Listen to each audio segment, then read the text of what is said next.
Hello guys, John with you again, and we're back onto this, the elephant from ITALERI, and it's time now to kind of get more painting done. Okay, as you see, I have the black and white technique done, as it's called, the black and white technique, as it's a pre-shading technique. Okay, we've highlighted the center of the panels with white. We base coated it with NATO black. So now it's time to get on the main colour.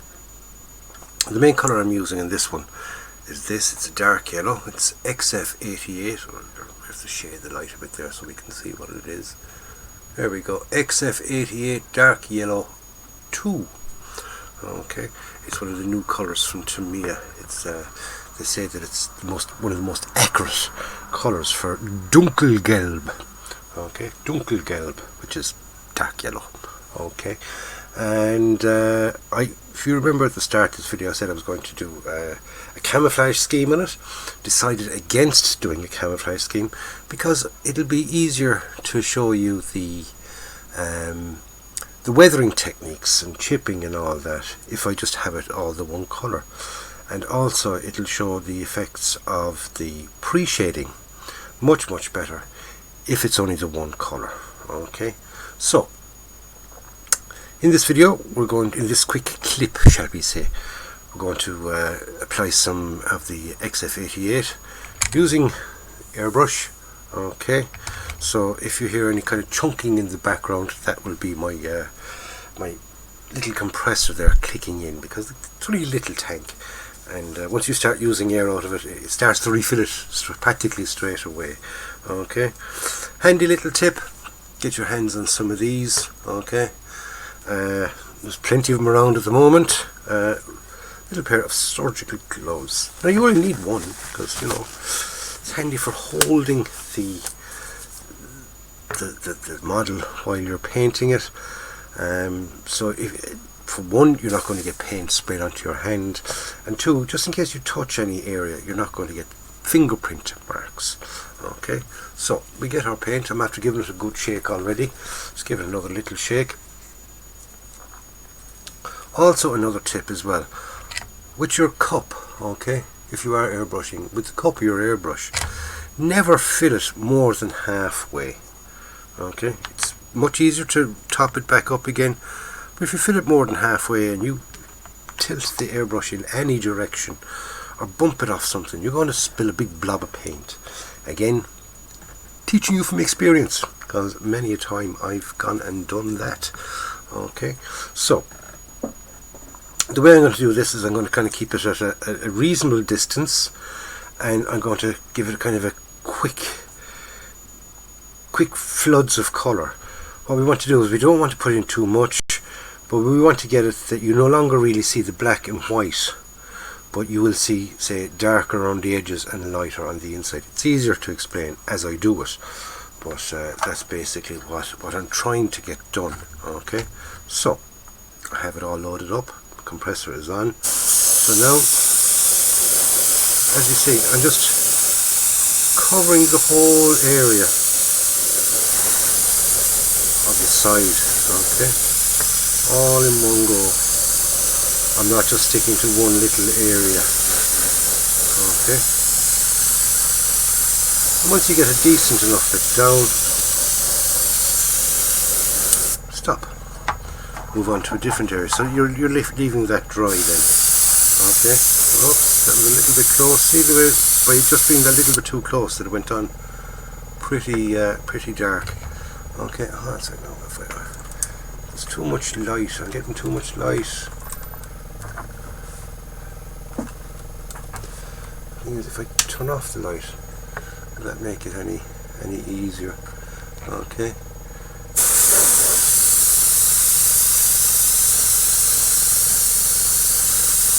And you can see the distance that I'm actually keeping the brush. Okay, about that far away.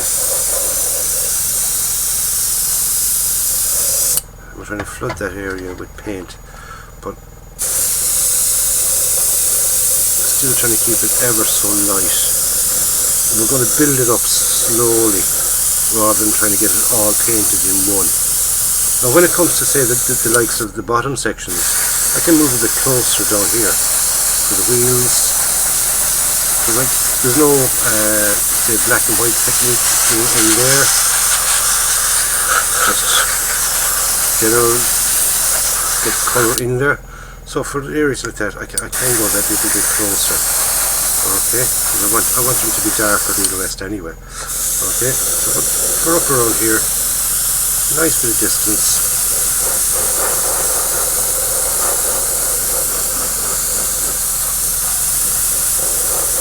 Kind of like giving it a circular motion. I don't know whether that's a personal thing or something that is the right way to do it or not. I've never actually watched any proper tutorials on airplane on spraying, but I've learned that by giving it a kind of a slight circular motion, you're getting better coverage. You don't want to kind of go on in stripes. You want to try and kind of give it a general.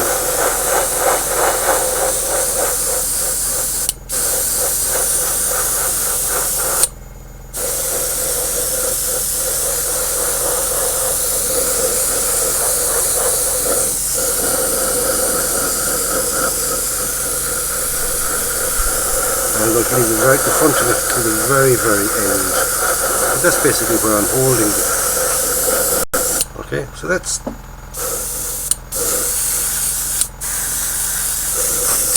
layer 1. Okay. That's its first layer of paint.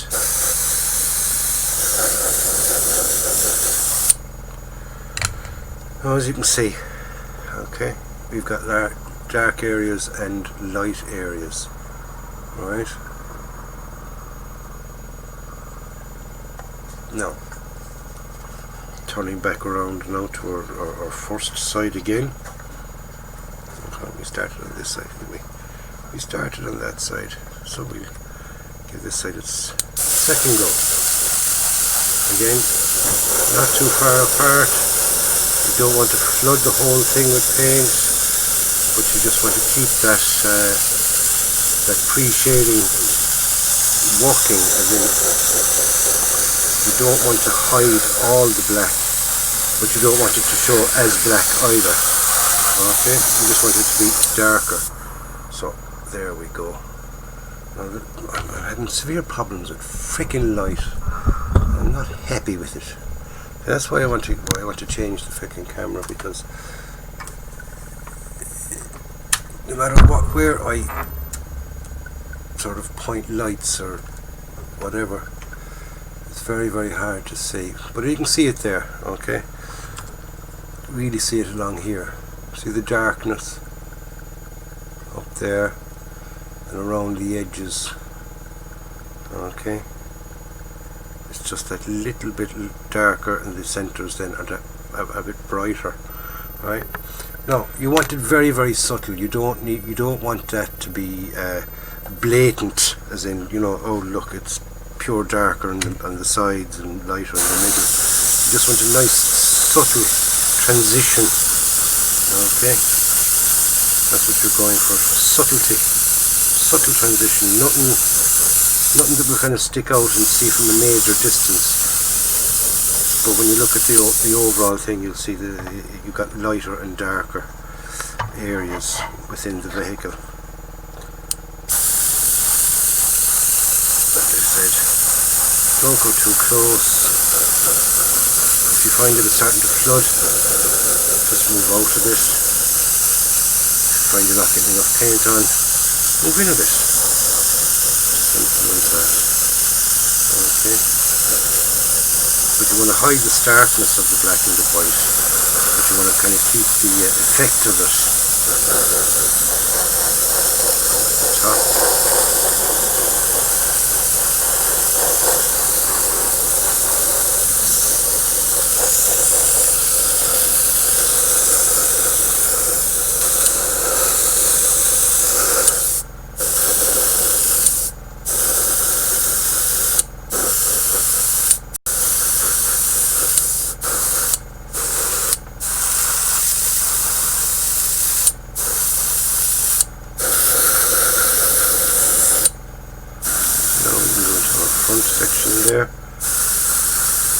bit closer there where it's black.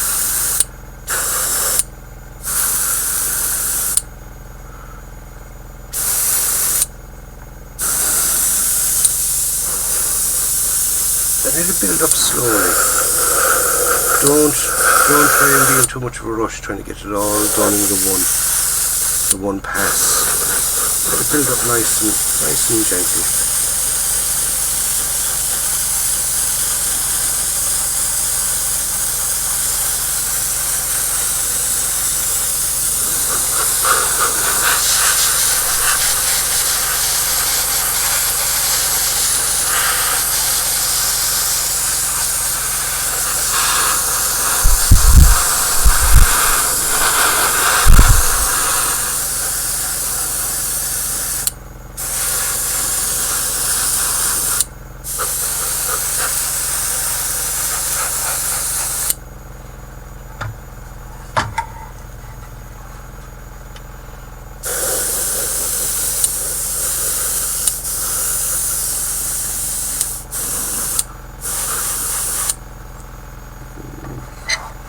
There we go, simple as that, and just leave it at that now, and I am happy as a pig in rolling in virtual poop with how that is after turning out. Okay, so now I can still see my dark areas and my light areas. Okay, and when that dries in and the paint dries, it'll even be more pronounced.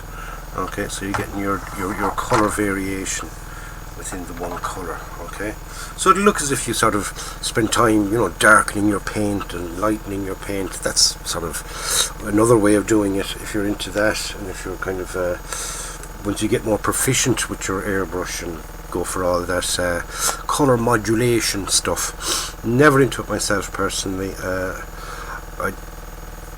It's something that I don't particularly like. Okay, a lot of people do, a lot of people swear by it, but personally I don't like the idea of colour modulation.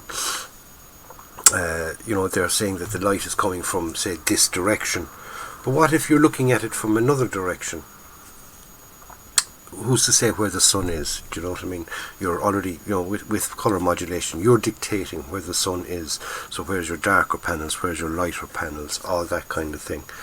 But if you go for that pre-shading method, you don't have to worry about where the sun is coming from, because no matter what angle you look at it from, you can, you know, that will sort of decide where your sun is. The sun is basically from the direction that you're looking at it from.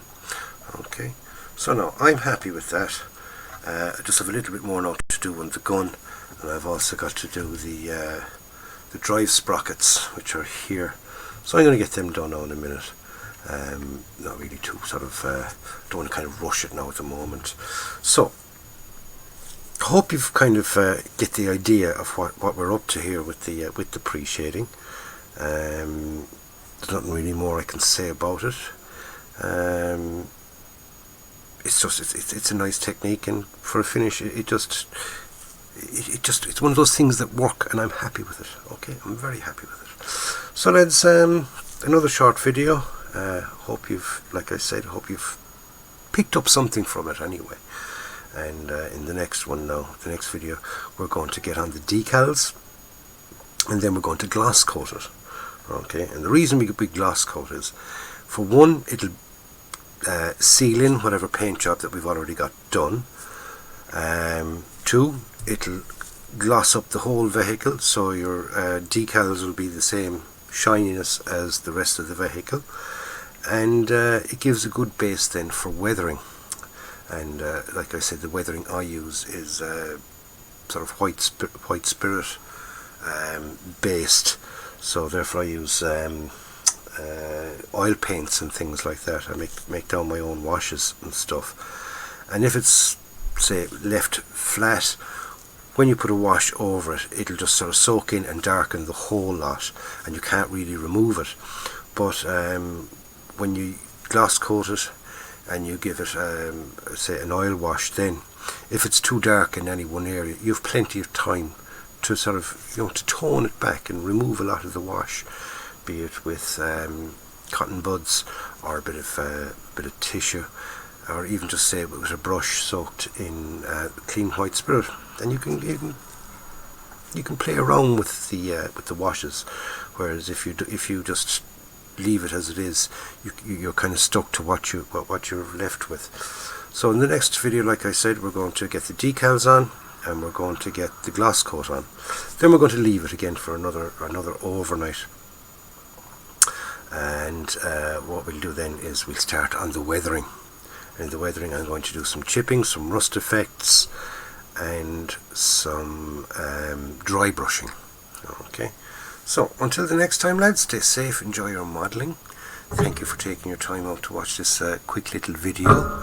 If you've learned something from it, then yippee. If you haven't, then, you know, there's entertainment anyway for you on a otherwise boring night.